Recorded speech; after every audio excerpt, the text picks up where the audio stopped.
La noche en que Rosa huyó del burdel con sus dos hijas pequeñas, no sabía que estaba corriendo directamente hacia los brazos del único hombre que las vería como algo más que mercancía rota.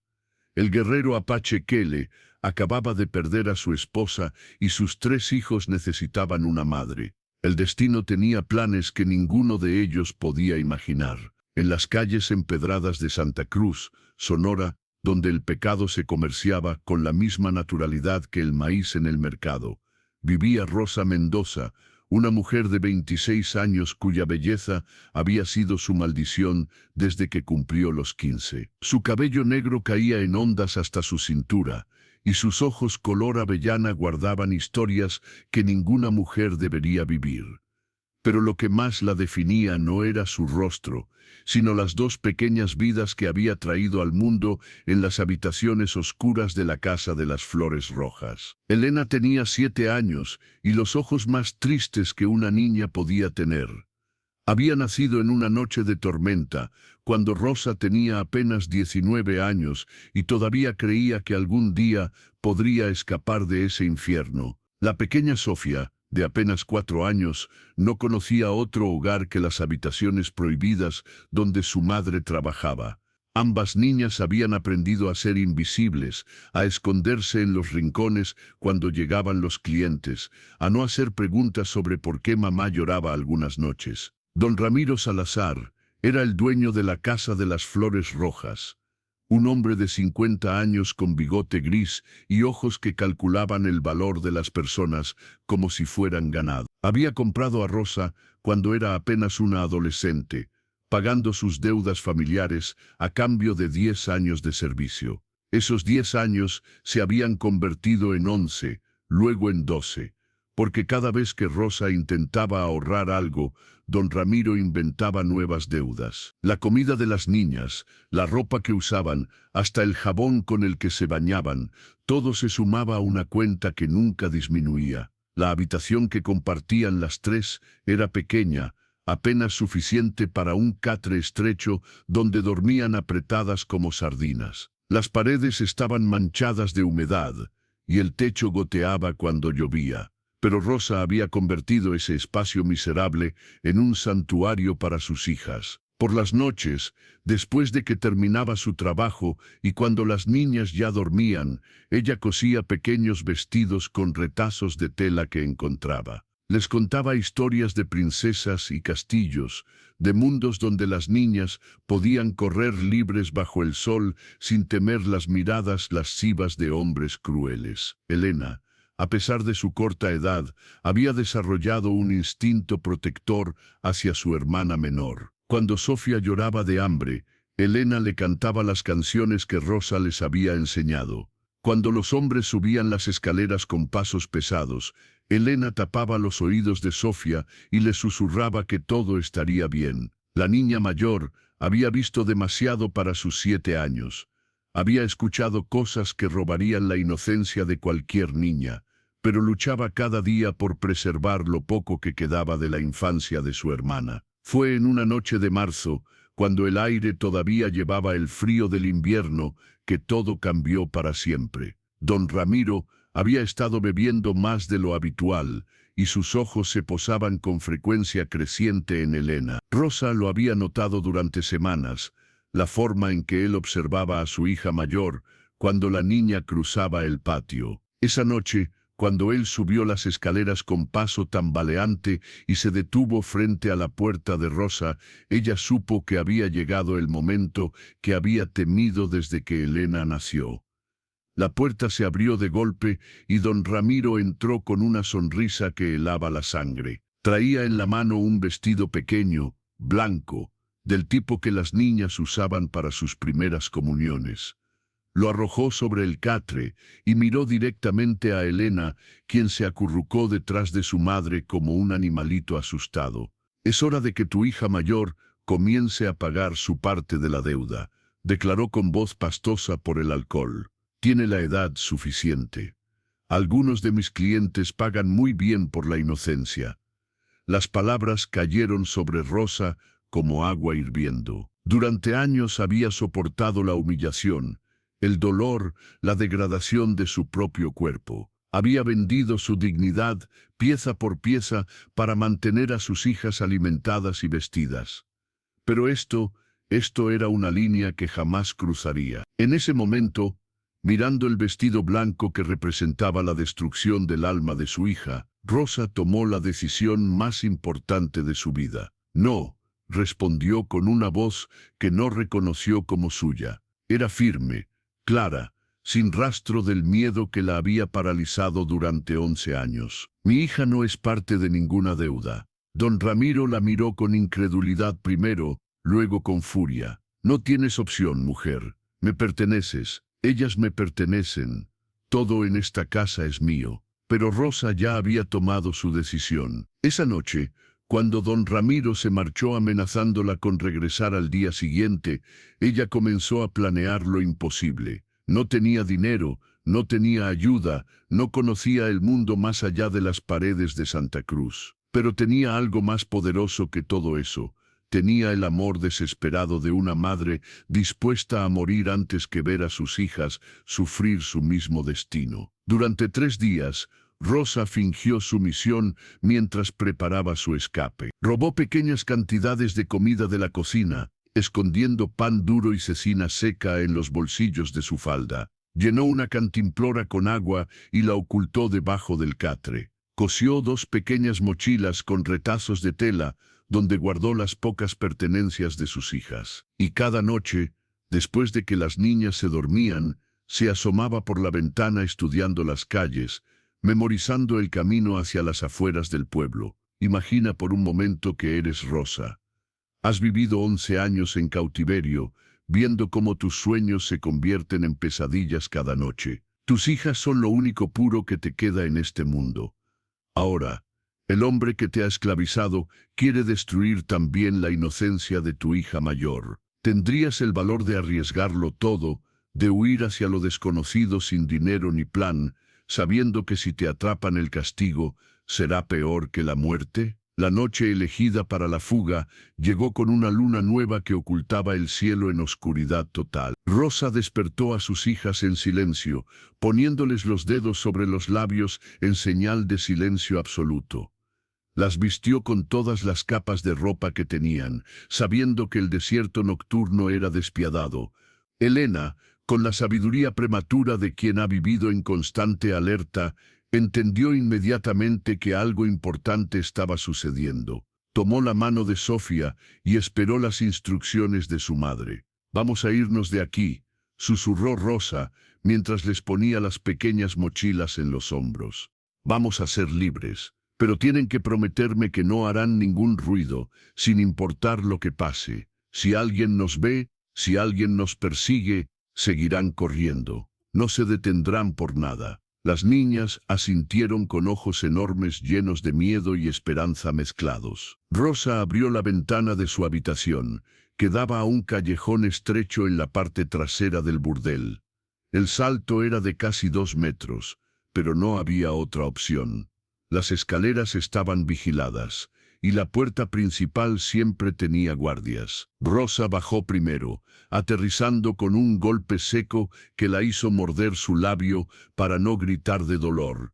Se había torcido el tobillo, pero no había tiempo para el dolor. Extendió los brazos hacia Elena, quien cerró los ojos y saltó confiando ciegamente en que su madre la atraparía. Lo hizo. Luego vino Sofía, quien comenzó a llorar de miedo cuando vio la altura. Rosa le susurró palabras de aliento hasta que la pequeña finalmente saltó, cayendo en los brazos de su madre con un sollozo ahogado. Las 3 corrieron por el callejón, sus pasos resonando contra las paredes de adobe. Rosa sabía que tenían quizás 1 hora antes de que alguien notara su ausencia. Don Ramiro siempre hacía rondas a medianoche, verificando que todas sus mujeres estuvieran en sus habitaciones. Cuando encontrara la ventana abierta y el cuarto vacío, desataría el infierno. Santa Cruz se extendía como un laberinto de calles estrechas y plazas oscuras. Rosa las guió por rutas que había memorizado, evitando las cantinas donde los hombres bebían hasta el amanecer, esquivando las áreas iluminadas donde los guardias patrullaban. Elena corría en silencio, apretando la mano de Sofía, quien luchaba por mantener el paso a pesar de sus piernas cortas. Cada sombra parecía una amenaza, cada ruido un perseguidor. Tardaron casi 2 horas en llegar a las afueras del pueblo. Para entonces, Sofía ya no podía correr más. Sus pequeños pies estaban sangrando dentro de sus zapatos gastados, y las lágrimas corrían silenciosamente por sus mejillas. Rosa la cargó en brazos, ignorando el dolor punzante en su tobillo torcido. Elena caminaba a su lado, su rostro serio y determinado más allá de sus años. El desierto se extendía ante ellas como un mar negro e infinito. Rosa no tenía idea de hacia dónde ir, solo sabía que necesitaban alejarse, poner la mayor distancia posible entre ellas y Santa Cruz antes de que amaneciera. Había escuchado historias de asentamientos apaches en las montañas al norte, de ranchos aislados donde podrían pedir trabajo a cambio de comida y refugio. Pero todo eso parecía tan lejano, tan imposible. Caminaron durante horas bajo el cielo estrellado. El frío del desierto nocturno las hacía temblar a pesar de las capas de ropa.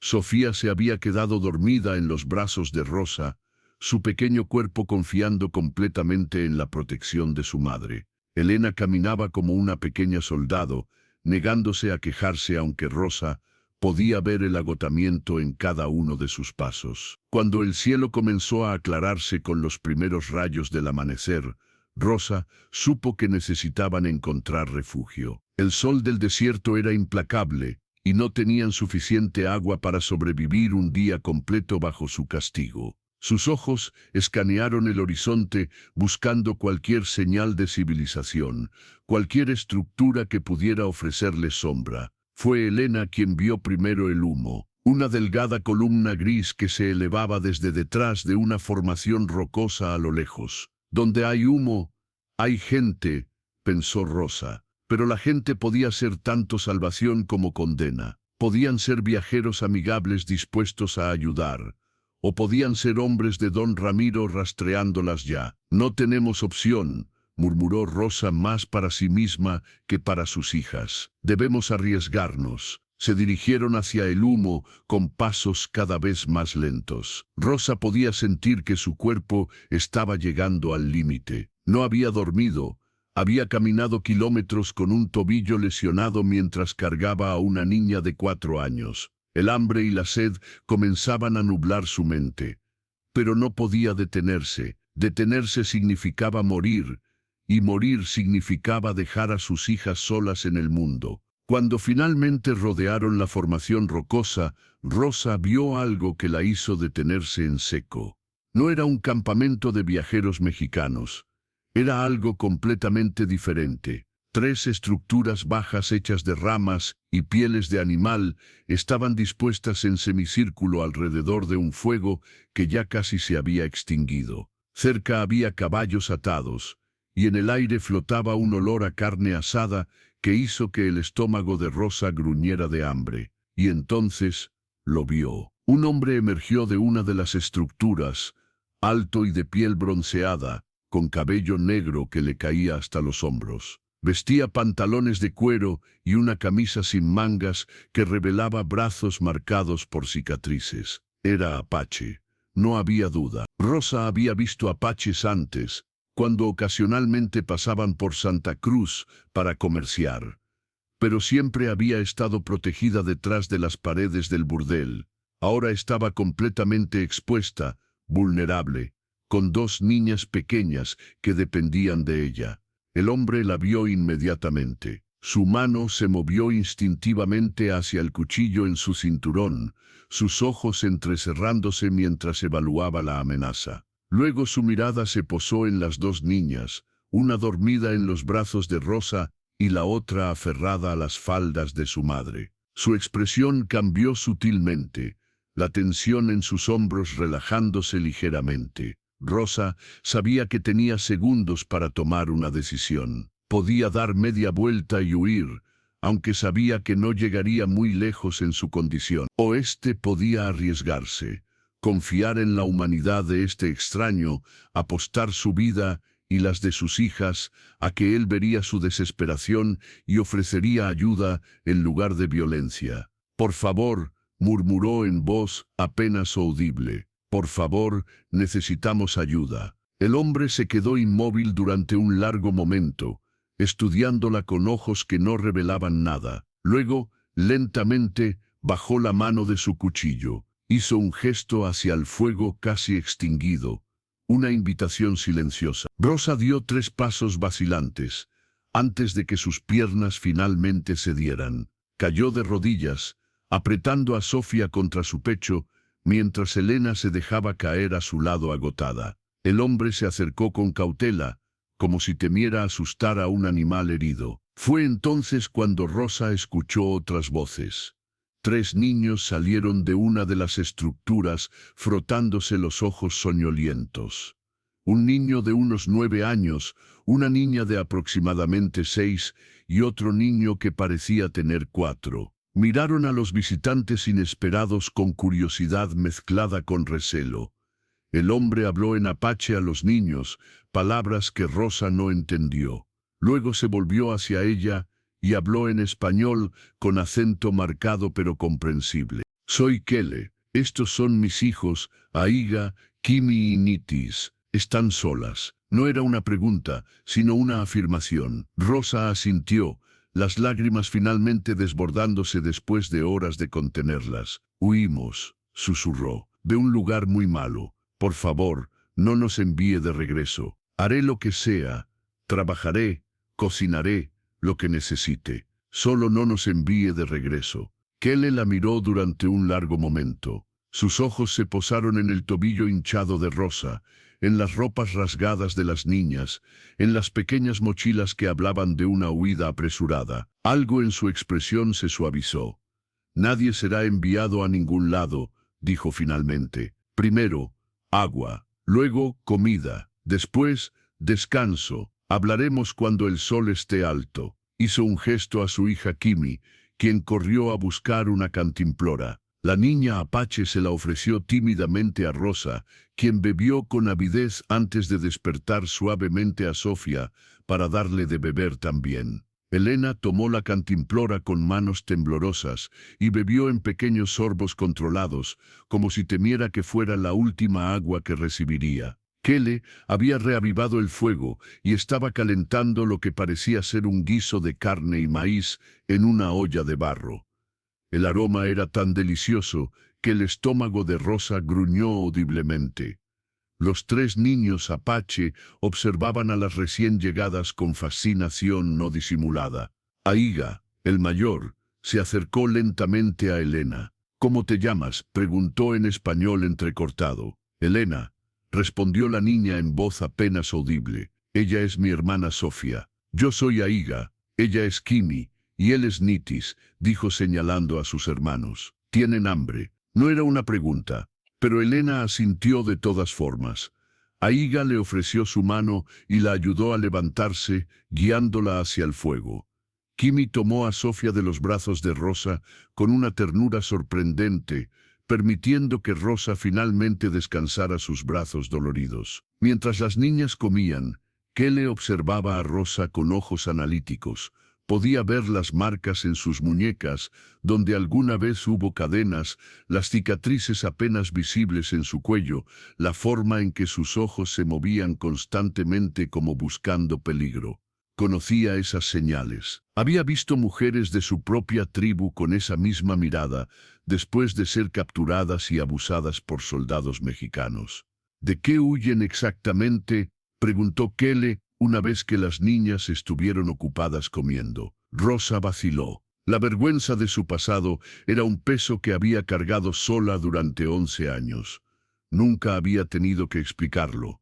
Nunca había tenido que poner en palabras la degradación que había sufrido. Pero mirando los ojos de este hombre extraño, vio algo que no esperaba. No había juicio allí, solo curiosidad genuina. Trabajaba en un burdel en Santa Cruz, dijo finalmente, las palabras saliendo como si estuvieran siendo arrancadas de su garganta. No por elección. Fui vendida cuando tenía 15 años para pagar las deudas de mi familia. El dueño, don Ramiro, me mantuvo allí durante 11 años. Mis hijas nacieron allí. Hizo una pausa, las lágrimas amenazando con regresar. Ayer él decidió que Elena, mi hija mayor, ya tenía edad suficiente para empezar a trabajar también, para servir a sus clientes. Así que huimos. No sé a dónde vamos. No tengo plan. Solo sé que prefiero morir en el desierto que permitir que le hagan a mi hija lo que me hicieron a mí. El silencio que siguió fue profundo. Kelly no dijo nada durante un largo momento. Simplemente miraba al fuego mientras procesaba las palabras de Rosa. Finalmente habló. Mi esposa murió hace 6 meses, enfermedad que los curanderos no pudieron sanar. Dejó 3 niños que necesitan una madre. He intentado ser padre y madre, pero no puedo estar en 2 lugares a la vez. No puedo cazar y cocinar. No puedo enseñarles a luchar, y también enseñarles las canciones de nuestra gente que solo las madres conocen. Rosa lo miró sin comprender a dónde quería llegar. Kelly se volvió hacia ella, sus ojos oscuros encontrándose con los suyos. Puedes quedarte, ayudarme con los niños, cocinar, coser, enseñar a Kimi las cosas que una niña debe saber. A cambio tendrás protección, comida, refugio. Tus hijas estarán a salvo. Nadie las tocará, nadie las lastimará. Las palabras eran simples, directas sin adornos ni promesas imposibles. Pero para Rosa, sonaban como el canto más hermoso que había escuchado jamás. Estaba ofreciéndole exactamente lo que necesitaba, justo cuando más lo necesitaba. No tengo nada que ofrecerle a cambio, murmuró Rosa. No tengo dinero, no tengo posesiones, solo tengo estas ropas y mis hijas. Tu trabajo será suficiente, respondió Kelly. No busco una esposa, busco ayuda para criar a mis hijos. Si eso es algo que puedes hacer, entonces tenemos un acuerdo. Rosa asintió, incapaz de encontrar palabras adecuadas para expresar su gratitud. Por primera vez en 11 años, sentía que había encontrado un lugar donde ella y sus hijas podrían estar seguras. Los días que siguieron fueron de adaptación mutua. Rosa descubrió que vivir en un campamento apache era completamente diferente a todo lo que había conocido. Las estructuras que Kelly llamaba wickiups eran temporales, diseñadas para ser desmanteladas y reconstruidas cuando la tribu se movía. No había paredes sólidas, no había puertas con cerraduras. La privacidad era un concepto fluido, respetado más por costumbre que por barreras físicas. Kelly le asignó su propio wickiup, uno que había pertenecido a su esposa.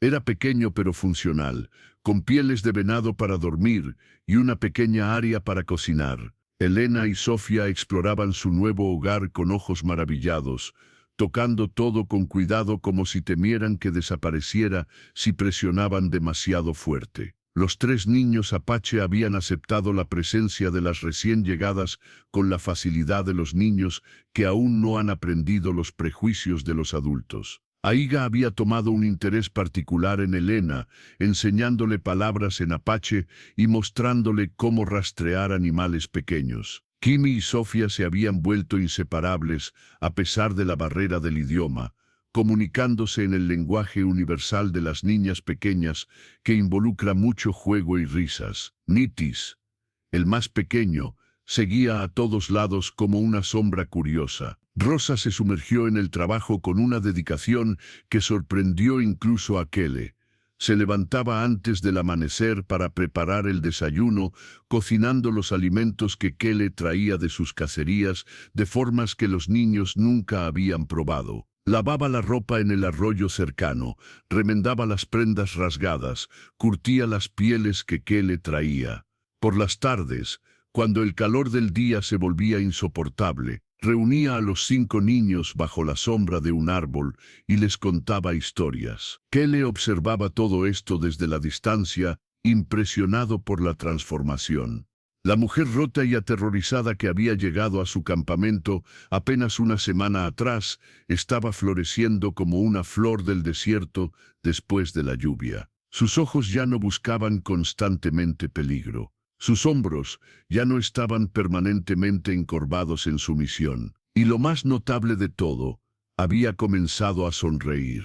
Una tarde, mientras Kele reparaba sus armas junto al fuego y Rosa cosía un vestido nuevo para Kimi, él finalmente preguntó algo que había estado en su mente durante días. ¿Tienes miedo de mí? No era una pregunta, pero Rosa lo negó de todas formas. No, respondió honestamente. Al principio sí, pero ahora no. ¿Por qué no?, insistió Kele, deteniéndose en su trabajo para mirarla directamente. Soy apache. Tu gente nos llama salvajes. Te han enseñado a temernos. Rosa consideró la pregunta cuidadosamente antes de responder. Porque me ha tratado con más respeto en una semana que cualquier hombre mexicano en toda mi vida. Porque veo cómo cuida a sus hijos. Porque cuando me mira, veo a una persona, no a un objeto. Las palabras colgaron en el aire entre ellos, cargadas de significado. Kele asintió lentamente, volviendo a su trabajo. Pero Rosa notó algo diferente en su expresión, una suavidad que no había estado allí antes. Las semanas se convirtieron en meses. Rosa aprendió las costumbres apaches, los ritmos de una vida que seguía el flujo de las estaciones en lugar de los dictados de un reloj. Aprendió a identificar plantas medicinales, a preparar pemmican que duraría meses sin echarse a perder, a curtir pieles hasta dejarlas suaves como seda. Kele le enseñó palabras en apache, y ella le enseñó a leer español. Sus conversaciones nocturnas junto al fuego se volvieron más largas, más profundas. Los 5 niños habían formado su propia familia mezclada. Elena había perdido parte de su tristeza constante, sonriendo más a menudo mientras jugaba con Aiga y Kimi. Sofía había comenzado a hablar más, su pequeña voz llenando el campamento con risas y canciones. Los 3 niños apache habían ganado una estabilidad que había faltado desde la muerte de su madre. Pero la paz no podía durar para siempre. Don Ramiro no era un hombre que dejara ir sus posesiones fácilmente. Había enviado rastreadores, ofrecido recompensas, hecho amenazas. La noticia de una mujer mexicana, con 2 niñas viviendo entre apaches, había llegado a sus oídos eventualmente. Fue en una mañana de verano, cuando el calor ya prometía ser sofocante antes del mediodía, que llegaron los problemas. Rosa estaba lavando ropa en el arroyo con las niñas cuando escuchó cascos de caballos acercándose. Su sangre se heló. Conocía ese sonido. Había aprendido a temerlo durante 11 años de cautiverio. Elena, Sofía, corran al campamento, ordenó con urgencia. Digan a Kele que vienen jinetes. Las niñas obedecieron inmediatamente, corriendo tan rápido como sus pequeñas piernas les permitían. Rosa se quedó inmóvil, su corazón latiendo tan fuerte que podía escucharlo en sus oídos. Parte de ella quería huir, esconderse, desaparecer, pero había aprendido durante estos meses con Kele que huir no siempre era la respuesta. 5 hombres aparecieron a través de los árboles, todos mexicanos, todos armados. Rosa reconoció al líder inmediatamente. Era Marcos, el capataz de don Ramiro, un hombre cruel que había disfrutado particularmente intimidando a las mujeres del burdel. Así que aquí es donde te has estado escondiendo. Rosa, dijo Marcos, con una sonrisa que no llegaba a sus ojos. Don Ramiro ha estado muy preocupado por ti y por sus hijas. La posesividad en la última palabra hizo que Rosa sintiera náuseas. No son sus hijas, respondió con voz más firme de lo que se sentía. Son mis hijas, y no voy a regresar. Marcos se rió, un sonido desagradable que hizo eco en el pequeño claro. No tienes opción, mujer. Le perteneces a don Ramiro. Tienes una deuda que pagar, y ahora que has huido, esa deuda se ha triplicado. Tendrás que trabajar otros 30 años para pagarla. Si pones en ese escenario a tu madre, hermana o hija, imagina el terror que sientes en este momento. 5 hombres armados contra una mujer sola en el bosque, amenazando con llevarla de vuelta a una vida de esclavitud. ¿Qué harías? ¿Cómo defenderías a alguien que amas cuando el poder está completamente en contra tuya? Fue entonces cuando Kelly apareció entre los árboles, moviéndose con el sigilo silencioso que solo un guerrero apache podía lograr. No estaba solo. Aiga y otros 3 guerreros apaches de tribus cercanas lo acompañaban, todos armados con arcos y flechas. La mujer dice que no va a regresar, declaró Kelly en español claro. Ustedes escucharon sus palabras. Ahora márchense de mi territorio. Marcos miró a los apaches con una mezcla de miedo y desprecio. Esto no te concierne, salvaje. Es un asunto entre mexicanos. Kelly dio un paso adelante, su presencia llenando el espacio de una manera que hizo que los caballos de los mexicanos se pusieran nerviosos. Ella vive en mi campamento, cuida de mis hijos. Eso me concierne. Don Ramiro tiene derechos legales sobre ella, insistió Marcos. Aunque su voz había perdido algo de confianza, firmó un contrato. Un contrato firmado bajo coacción no vale nada, respondió Kelly. Váyanse ahora, no habrá segunda advertencia. Los hombres de Marcos miraron nerviosamente a los guerreros apaches. Estaban superados en número y sabían que los apaches eran superiores en combate cercano. Marcos intentó un último bluff. Don Ramiro no va a olvidar esto. Volverá con más hombres. Que venga, respondió Kelly con calma mortal. Le enseñaremos qué sucede cuando los hombres intentan reclamar lo que no les pertenece. Los mexicanos se retiraron, pero las amenazas de Marcos colgaban en el aire como nubes de tormenta. Rosa sabía que esto no había terminado. Don Ramiro era un hombre de recursos, con contactos en el gobierno y el ejército. Podría regresar con soldados, con autoridad legal de su lado. Esa noche, mientras los niños dormían, Rosa y Kelly se sentaron junto al fuego en silencio durante largo tiempo. Finalmente, Rosa habló. No debería haber venido aquí. He traído problemas a tu puerta, a tus hijos. Kelly la miró con una expresión que no podía descifrar bajo la luz danzante del fuego. Elegiste venir aquí, elegiste proteger a tus hijas. Esa fue la decisión correcta. Los problemas que vinieron después son de los hombres que te persiguen, no tuyos. Pero don Ramiro tiene el gobierno de su lado. Tiene la ley de los hombres blancos, corrigió Kelly. No mi ley, no la ley de mi pueblo. En mi tribu, cuando una mujer busca protección, se le doña es simple. Nada es simple, suspiró Rosa. Si vienen soldados, si hay una batalla, podrían morir personas. Tus hijos podrían quedar huérfanos. No puedo ser responsable de eso. Kimi ríe ahora como no había reído en un año. Aiga habla de futuro, en lugar de solo sobrevivir el presente. Nitis ya no tiene pesadillas cada noche. Tú les diste eso. ¿Crees que voy a entregarlos de nuevo a la oscuridad para evitar una pelea? Sus palabras tocaron algo profundo en el corazón de Rosa. Durante 11 años había sido tratada como un objeto sin valor más allá de lo que su cuerpo podía proporcionar. Ahora este hombre hablaba de ella como si su presencia tuviera valor real, como si ella importara más allá de su función. No sé cómo agradecerte, murmuró Rosa, sintiendo lágrimas quemándole los ojos. No me agradezcas todavía, respondió Kelly con una pequeña sonrisa. La batalla aún no ha comenzado. Durante las siguientes semanas, Kelly preparó el campamento para un posible ataque. Movió los Wickiups a posiciones más defensibles, estableció puntos de observación en las colinas circundantes y se reunió con otros líderes apaches de la región. La noticia de que mexicanos estaban amenazando con invadir territorio apache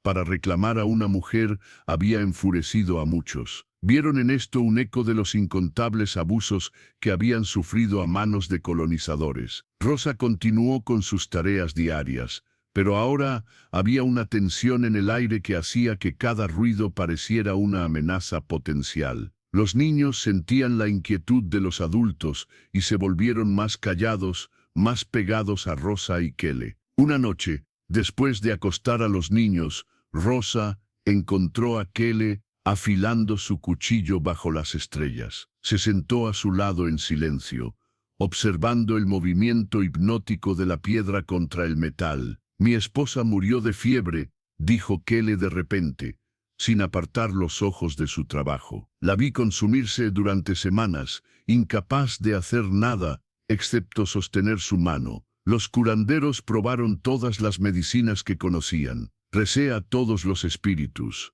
pero nada funcionó». Hizo una pausa, el sonido de la piedra contra el metal llenando el silencio. «Cuando murió, juré que nunca volvería a sentir esa impotencia, que nunca volvería a perder a alguien importante para mí sin luchar con todo lo que tengo». Se volvió hacia Rosa, sus ojos reflejando la luz de las estrellas. «Tú eres importante para mis hijos, y te has vuelto importante para mí. No voy a permitir que nadie te lleve sin luchar». El corazón de Rosa latió más rápido. En estos meses había desarrollado sentimientos por Kele que iban más allá de la gratitud. La forma en que él interactuaba con los niños, la paciencia que mostraba al enseñarle las costumbres de su pueblo, la manera en que la escuchaba realmente cuando hablaba, todo había ido tejiendo un lazo que se sentía más fuerte cada día. «Yo también he llegado a valorarte»,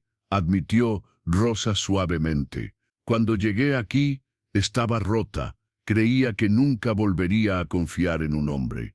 Pero tú me has mostrado que existen hombres de honor».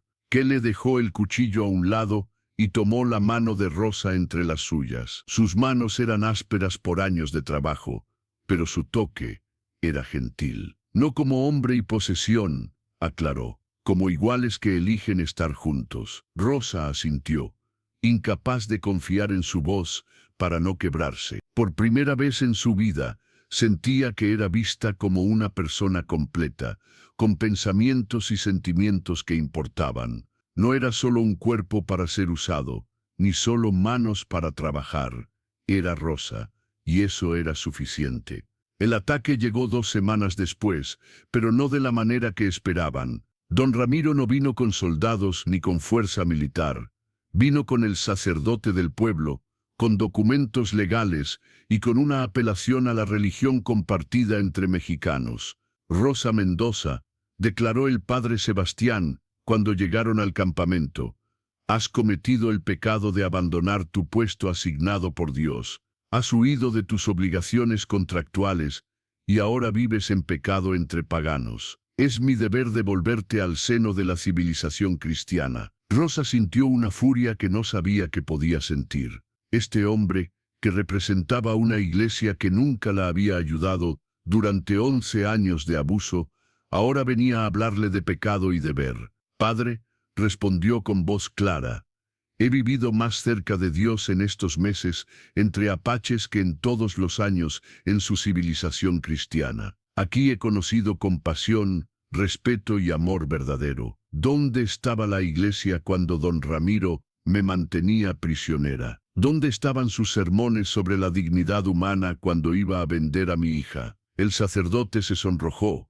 claramente incómodo. «No puedo hablar sobre asuntos del pasado, pero puedo ofrecerte la salvación ahora. Regresa conmigo, trae a tus hijas, y encontraremos una solución que no involucre vivir entre salvajes». «Estos salvajes», replicó Rosa, «me han tratado con más humanidad que cualquier cristiano civilizado que haya conocido. No voy a regresar. Pueden mostrarme todos los documentos que quieran, citarme todas las leyes que existan. No voy a permitir que mi hija sufra lo que yo sufrí». Don Ramiro, quien había permanecido en silencio hasta ese momento, finalmente habló. «Siempre fuiste terca, Rosa. Pero tengo una oferta final. Cancelo tu deuda completa. Puedes irte libre, pero las niñas se quedan. Son mi propiedad hasta que cumplan 18 años». La sangre de Rosa se congeló. Era una trampa cruel, ofreciéndole exactamente lo que había querido durante años, libertad, pero al precio de sus hijas. «Jamás», respondió sin vacilar. «Prefiero morir que dejarlas». «Entonces morirás como esclava fugitiva», declaró don Ramiro. y tus hijas crecerán sabiendo que su madre eligió el orgullo sobre su bienestar. Fue Aiga quien rompió la tensión. El niño de 9 años se acercó valientemente, parándose entre Rosa y los mexicanos. Ella es nuestra madre ahora también, declaró en español entrecortado. Elena y Sofía son nuestras hermanas. Somos familia. No pueden separarlos. Kimi apareció junto a su hermano, tomando la mano de Sofía. Nitis se aferró a la falda de Rosa. Elena se paró al otro lado, su rostro mostrando una determinación que iba más allá de sus 7 años. «Ven, padre», dijo Elena dirigiéndose al sacerdote. «Estos niños apaches me han tratado mejor que cualquier adulto mexicano excepto mi madre. Me han enseñado, protegido, amado. ¿Eso es lo que usted llama salvajismo?» El padre Sebastián miró a los 5 niños unidos en solidaridad, a Rosa de pie entre ellos como una leona, protegiendo su camada, a Kele y los otros guerreros apaches formando un círculo protector. Por primera vez en su larga carrera como sacerdote, parecía genuinamente inseguro. «Don Ramiro», murmuró el sacerdote, «tal vez deberíamos reconsiderar. Esta mujer claramente ha encontrado un hogar aquí. Forzarla a regresar podría causar más problemas de los que resuelve». Pero don Ramiro no estaba dispuesto a ceder tan fácilmente. Había invertido años en Rosa, la consideraba su propiedad, y su orgullo no le permitía aceptar la derrota. «Esto no ha terminado», amenazó. «Volveré con autoridades reales. Volveré con soldados que no se dejarán intimidar por unos salvajes con arcos y flechas». Cuando los mexicanos se marcharon, Rosa sintió que sus piernas cedían. Kele la sostuvo antes de que cayera, sus brazos fuertes rodeándola con una protección que ya no la asustaba, sino que le daba consuelo. Esa noche, los 5 niños insistieron en dormir todos juntos en el wickiup de Rosa. Se acurrucaron como cachorros, mezclados sin distinción de origen. Elena tenía un brazo protector sobre Nitis, Kimi abrazaba a Sofía, Iga montaba guardia en la entrada como un pequeño soldado. Ver a sus hijos tan unidos con los hijos de Kele hizo que algo se rompiera en el pecho de Rosa. «Son una familia real», murmuró Kele, quien había entrado silenciosamente. «No de sangre, sino de elección. Eso es más fuerte». Rosa asintió, incapaz de hablar por el nudo en su garganta. Durante años había soñado con darles a sus hijas una familia, un padre, hermanos, estabilidad. Ahora lo tenía, pero la amenaza de perderlo todo colgaba sobre ellos como una espada. Los días siguientes fueron de preparación y espera. Kele envió mensajeros a otras tribus apaches explicando la situación. La respuesta fue abrumadora. Docenas de guerreros llegaron ofreciendo su apoyo, muchos trayendo a sus propias familias. El pequeño campamento se transformó en una comunidad próspera. Rosa se encontró rodeada de mujeres apaches que la aceptaron como una de ellas. Le enseñaron más sobre medicina herbal, sobre cómo preparar pieles, sobre las historias y tradiciones de su pueblo. Descubrió que muchas de estas mujeres tenían sus propias historias de trauma y supervivencia, de haber sido capturadas y abusadas por soldados mexicanos o americanos antes de escapar o ser rescatadas. Una anciana llamada Itali tomó un interés particular en Rosa. Había sido capturada por soldados mexicanos cuando era joven, forzada a servir como esclava durante años antes de que su tribu la rescatara. Entendía lo que Rosa había vivido de una manera que nadie más podía. «El trauma vive en el cuerpo», le dijo Itali una tarde mientras preparaban medicina juntas. «No solo en la mente. Tus manos tiemblan cuando oyes pasos pesados. Tu respiración se acelera cuando un hombre levanta la voz. Estas son cicatrices que no se ven, pero que duelen igual». Rosa asintió, aliviada de que alguien finalmente pusiera en palabras lo que había estado sintiendo. «Tengo miedo todo el tiempo», admitió. «Miedo de que don Ramiro regrese, miedo de que me encuentren, miedo de que lastimen a mis hijas para castigarme». «El miedo es natural», respondió Itali. «Pero no dejes que el miedo te robe el presente. Mira a tus hijas. Están felices ahora. están seguras ahora. No sacrifiques la alegría de hoy por el temor del mañana. Las palabras de Italy resonaron profundamente. Rosa comenzó a practicar estar presente, a disfrutar los momentos simples, Sofía riendo mientras jugaba con Kimi, Elena enseñando palabras en español a Aiga, Nitis trayéndole flores silvestres que había recogido. Cada momento era un regalo que había creído imposible. Su relación con Kele también profundizaba. Ya no era simplemente un arreglo de conveniencia. Las conversaciones nocturnas junto al fuego se volvieron más íntimas, compartiendo sueños y miedos que nunca habían verbalizado. Kele le habló de su primer amor, de cómo había cortejado a su esposa según las tradiciones apaches, de los años felices antes de que la enfermedad se la llevara. Rosa compartió memorias de su infancia, antes de que todo se desmoronara. Habló de su abuela, que le había enseñado a coser, de su hermano menor que había muerto de fiebre, de los sueños que había tenido de convertirse en maestra antes de que su padre la vendiera para pagar deudas de juego. Una noche, Kele tomó su mano y la llevó lejos del campamento, a un lugar alto en las colinas donde podían ver las estrellas sin obstrucción. La vista era impresionante.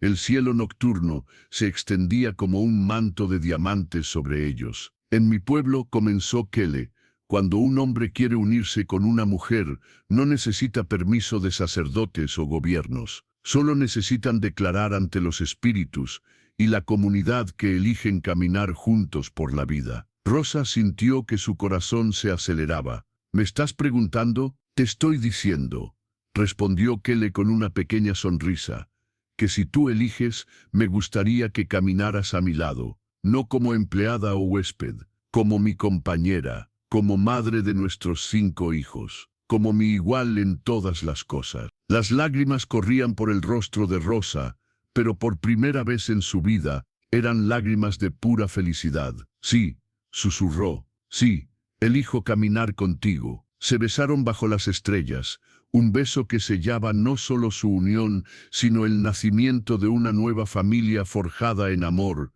y elección en lugar de obligación y tradición.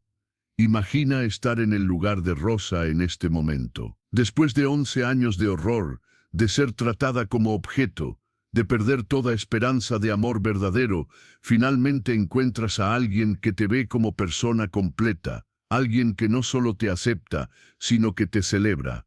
¿Cómo se sentiría en tu pecho? ¿Podrías creer que es real? La ceremonia de unión se realizó 3 días después, siguiendo las tradiciones apaches. No hubo vestido blanco ni velo, no hubo iglesia ni sacerdote. En su lugar, Rosa y Kele se pararon ante la comunidad reunida, con los 5 niños formando un círculo alrededor de ellos. Italy, como la anciana más respetada, condujo la ceremonia. Hablaron votos que escribieron ellos mismos. Kele prometió proteger y honrar a Rosa, nunca levantarle la mano, nunca tratarla como posesión. Rosa prometió ser compañera verdadera, no sombra obediente, sino igual que camina a su lado. Los niños también hicieron votos, prometieron cuidarse unos a otros, sin importar que algunos llevaran sangre apache y otros mexicana. Prometieron ser hermanos verdaderos en acción, sino en sangre.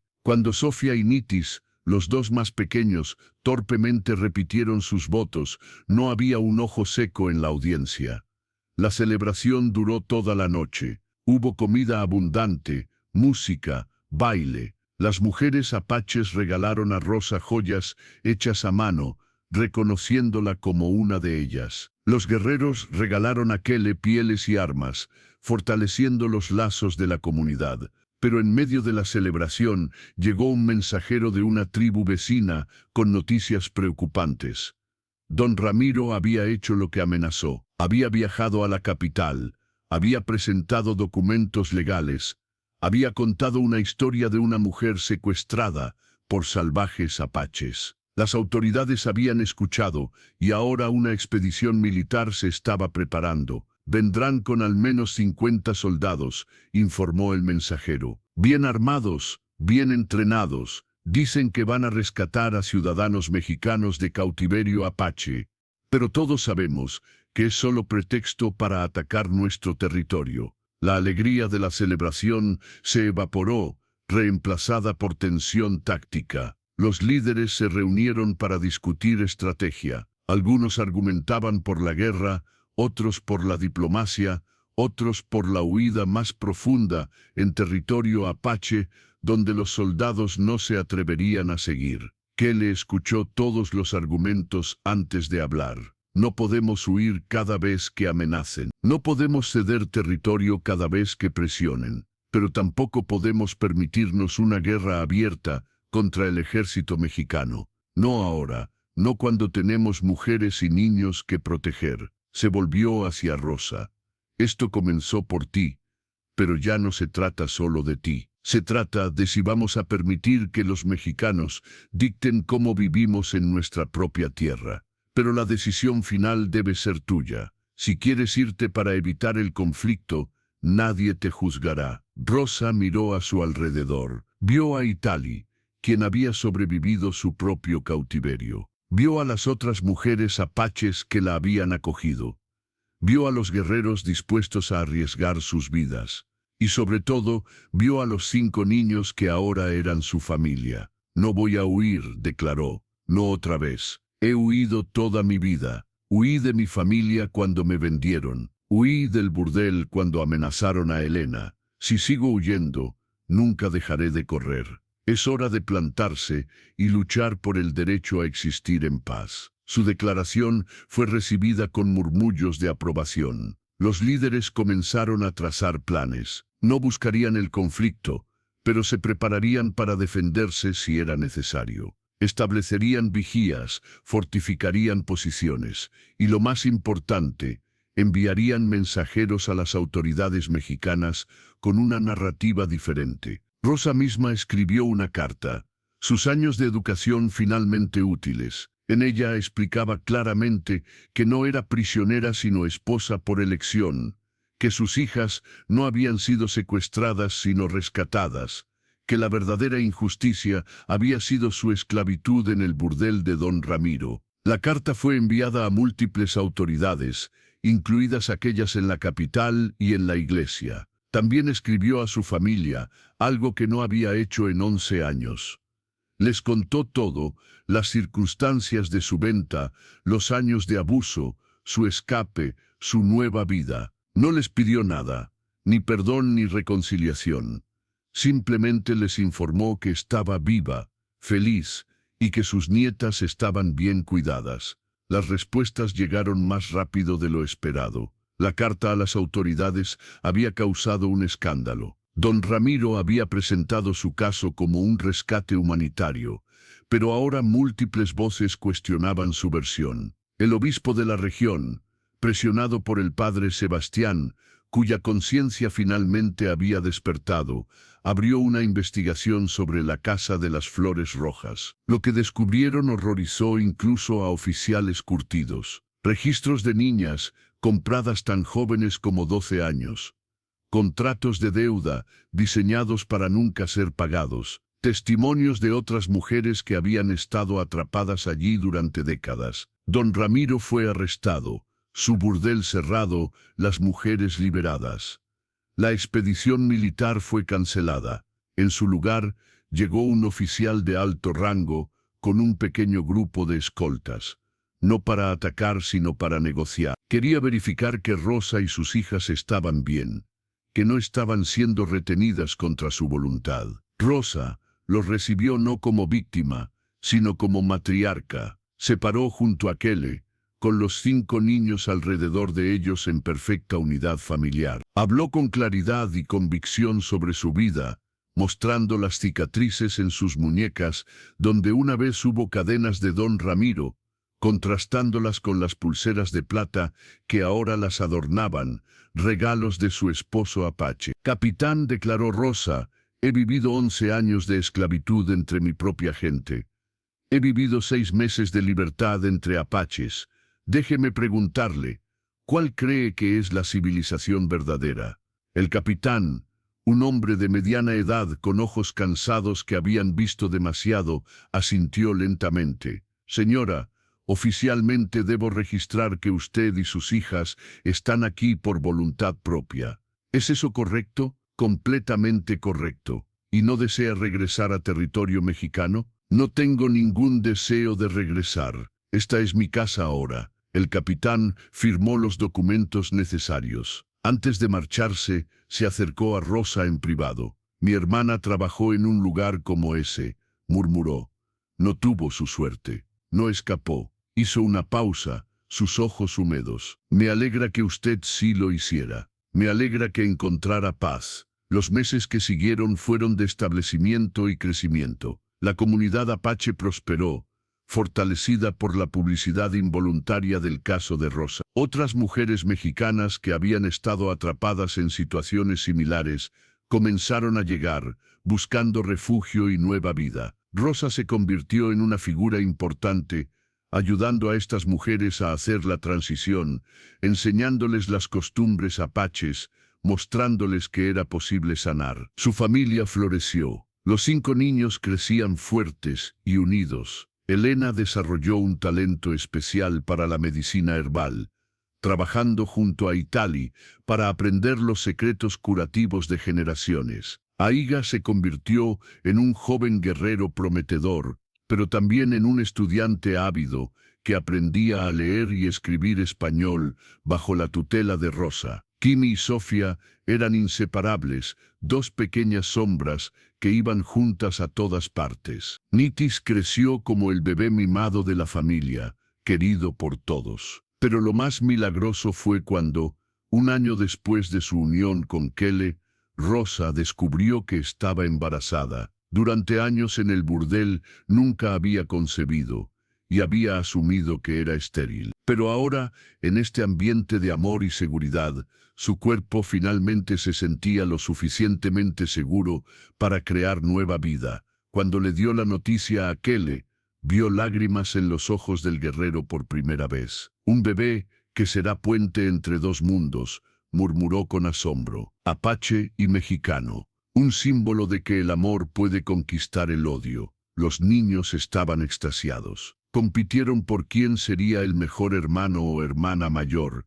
cada uno haciendo planes elaborados para ayudar con el bebé. Itali y las otras mujeres prepararon todo lo necesario, enseñando a Rosa sobre los métodos apaches de parto y cuidado infantil. El bebé, un niño sano al que llamaron Kai, nació en una noche de primavera cuando las flores del desierto estaban en plena floración. Su llegada fue celebrada no solo por su familia inmediata, sino por toda la comunidad.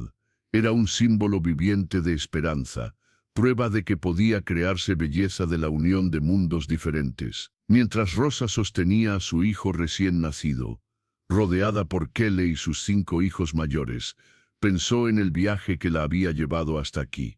Desde las paredes opresivas de la Casa de las Flores Rojas hasta esta comunidad abierta bajo el cielo infinito, desde ser tratada como mercancía hasta ser celebrada como matriarca, desde la desesperación absoluta hasta una felicidad que nunca había creído posible. Miró a Elena, ahora de 8 años, quien sostenía a su nuevo hermanito con reverencia. Vio en los ojos de su hija no el miedo y la tristeza que los habían definido durante años, sino esperanza y alegría. Vio a Sofía jugando con Kimi, sus risas llenando el aire. Vio a Aiga enseñando pacientemente a Nitis a tallar madera. Esta es mi familia, pensó Rosa. No la que la sangre me dio, sino la que el amor creó. Años después, cuando Rosa ya era una anciana respetada y los 5 niños originales habían crecido y formado sus propias familias, a menudo reflexionaba sobre aquella noche de marzo cuando había huido del burdel con 2 niñas pequeñas. La decisión desesperada que había tomado sin plan ni esperanza había resultado ser el primer paso hacia la vida que había estado destinada a vivir. Elena se convirtió en la curandera más respetada de 3 tribus apaches, su conocimiento único que combinaba medicina mexicana y apache salvando incontables vidas. Se casó con un guerrero gentil que la trataba como su igual, y juntos criaron 6 hijos en amor y respeto. Aiga se convirtió en líder de su tribu, conocido por su sabiduría y su habilidad única para negociar con autoridades mexicanas. Su educación bilingüe y bicultural lo convirtió en un puente invaluable entre dos mundos que aprendían lentamente a coexistir. Kimi y Sofía crecieron juntas, más cercanas que muchas hermanas de sangre. Ambas se convirtieron en maestras, enseñando a niños tanto apaches como mexicanos, perpetuando el mensaje de que las diferencias culturales eran fortalezas, no debilidades. Nitis, el bebé que Rosa había cuidado como si fuera suyo desde el principio, se convirtió en artesano renombrado, creando piezas que mezclaban diseños apaches con técnicas mexicanas de una manera que ninguno de los dos pueblos había visto antes. Y pequeño Kai, el niño que había nacido de la unión de dos mundos, creció para convertirse en diplomático que viajaba entre comunidades apaches y ciudades mexicanas, llevando mensajes de paz y promoviendo entendimiento mutuo. Rosa y Kele envejecieron juntos, su amor profundizándose con cada año que pasaba. En las noches tranquilas, cuando todos los niños y nietos finalmente se habían retirado, se sentaban bajo las mismas estrellas donde Kele había propuesto unión tantos años atrás. ¿Alguna vez te arrepientes?, preguntaba Kele ocasionalmente, aunque ambos sabían la respuesta. Nunca, respondía Rosa cada vez. Cada cicatriz, cada lágrima, cada momento de miedo valió la pena para llegar aquí, para llegar a ti, para llegar a esta familia que construimos del amor. La historia de Rosa y Kele se contó alrededor de fogatas durante generaciones. Se convirtió en leyenda, modificada y embellecida con cada narración. Pero el núcleo de verdad permanecía, que el amor puede florecer en los lugares más inesperados, que las familias se definen por elección, no solo por sangre, y que el coraje de una madre protegiendo a sus hijos puede cambiar el curso de la historia. Cuando Rosa finalmente murió a la edad de 72 años, rodeada por 4 generaciones de descendientes, sus últimas palabras fueron simples pero profundas.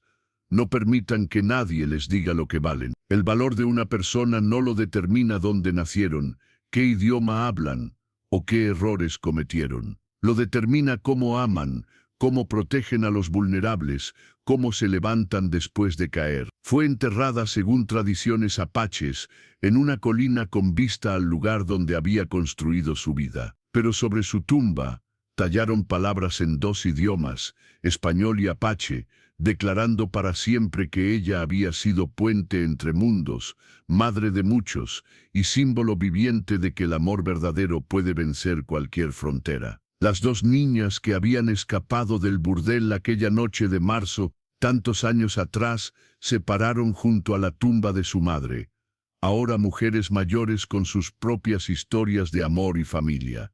Miraron a sus hijos y nietos, una familia extendida que incluía sangre apache y mexicana, y comprendieron completamente el regalo que su madre les había dado.